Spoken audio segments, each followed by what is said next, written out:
So gold is essentially the most popular precious metal investment, and it's been used for a very, very, very long time. It provides liquidity, diversification, and it's sort of a protection mechanism, especially because it behaves differently to a lot of the other asset classes. So when equity and bond prices are going down, normally the price of gold is going up. And it's also used as like a hedge against inflation. So when there are expectations of inflation rising, people generally tend to go and rush and invest in gold. And so gold since forever has been viewed as like a safe haven. It's an investment that people run towards, especially when there's a lot of turmoil around. Now, the only thing I would say to be wary of is that the way you would invest in gold some 50 years ago is very different to how you would invest in gold now. So 50 years ago, you would have to buy gold in the physical form, gold bullion. So that meant that, so therefore it didn't have as much volatility in terms of the price that it had, right?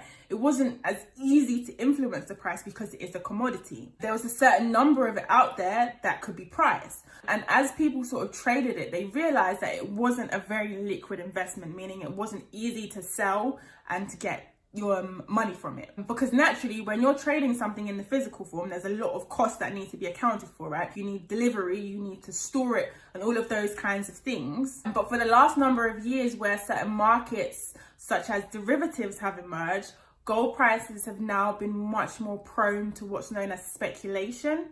Now, you're suddenly not just playing around with the actual amount of physical gold that's out there, but you're also playing around with the movements and the price, and you're also playing around with them in a very different way.